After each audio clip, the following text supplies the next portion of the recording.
गरीब आदमी को कर्ज की जरूरत पड़ गई, 1000 दिनार चाहिए। मैं कह चुका हूं कि दिरहम चांदी का होता था, दिनार सोने का। अब 1000 दिनार लेना है। तो जिस बंदे से उसने कहा, अगरचे वो नेक बंदा था, उसने कहा यार 1000 दिनार दे दो। तो कहने लगा कोई गवाह है तेरे पास? वो कहने लगा गरीबों का गवाह कौन होता है? हाँ एक गवाह है। कहा कौन? का मेरा रब, वो तेरे और मेरे बीच गवाह है। उसने कहा कोई कफील, अगर तू पैसे ना दे सके तो वो बाद में दे दे, या तुझे कुछ हो जाए तो वो दे दे। उसने कहा कफील भी मेरा अल्लाह ही है। मेरे पास अगर है तो रब करीम का नाम है, अगर एतमाद कर सकता है तो कर ले। बंदा नेक था, उसने कहा रब के नाम पे, रब की किफालत पे, अल्लाह को गवाह बना के मैं तैयार हूं तुझे 1000 देने को। उसने 1000 दिनार दे दिया। वक्त वापसी का तय हो गया। वो चला गया पैसे लेके। उसने पूरी मेहनत की कि मैंने वक्त पे पैसे लौटाने, पूरी मेहनत भी कर ली, अल्लाह ने मदद भी कर दी, पैसे भी उस तारीख को उसे मिल गए। बाद लोगों का तो लौटाने का दिल ही नहीं ना होता। फरमाया हदीस पाक में कि तू लौटाने का इरादा कर, रब तेरी मदद भी फरमाएगा। लेकिन यहाँ बहुत सारे लोग कहते हैं खैर है, इरादा ही नहीं। तो फिर जिस तरह का बंदे का गुमान हो, रब भी उसी तरह का मामला फरमाता है। उसने पैसे जमा भी कर लिए और वापस देने को तैयार भी हो गया, लेकिन रास्ता बहरी जहाज का था, कश्ती का था, दरिया के रास्ते वापस आना था। अब वो जब आ गया दरिया के किनारे तो बड़ी कोशिश की, पर वहां उसे कोई कश्ती नहीं मिली। वक्त पे पैसे लौटाने हैं, सफर करना है, अब सवारी मुयसर नहीं है। सोच सोच के परेशान था कि मैंने तो अल्लाह के नाम पे लिए।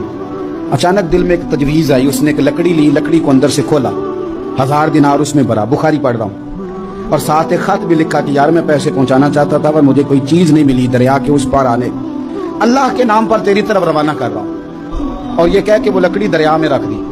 वो लकड़ी डूब गई है, वापस आ गया। वो जिसने पैसे लेने थे वो ऐन मुकर्ररा वक्त पर दरिया किनारे आया।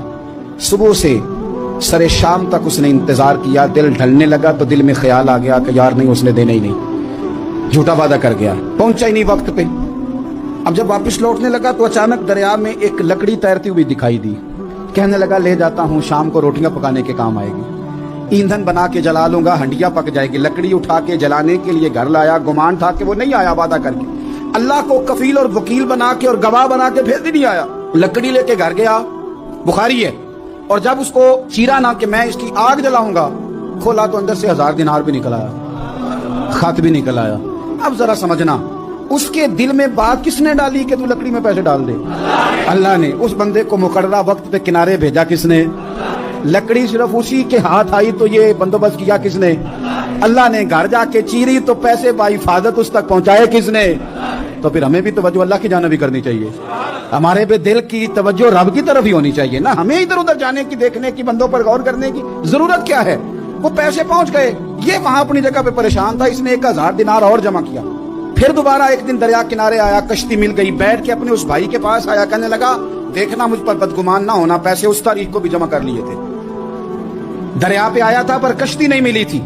फिर मैंने ना लकड़ी में डाल के, खत डाल के तेरी तरफ भेज भी दिए थे, लेकिन आज मैं फिर लेके आ गया हूं। वो कहने लगा खुश हो जा, जिस रब को तूने मेरा और अपना गवाह बनाया था उस रब ने मेरे तक पहुंचा भी दिए हैं। जब लोग अल्लाह को गवाह बनाते हैं, रब की जानिब अपनी तवज्जो करते हैं, अपनी चाहतों, ख्वाहिशात और अपनी सारी चिट्ठियां अपने रब करीम की रहमत की तरफ रवाना करते हैं, फिर अल्लाह अपने बंदों को मायूस नहीं करता, अल्लाह अपने बंदों को नवाज देता है।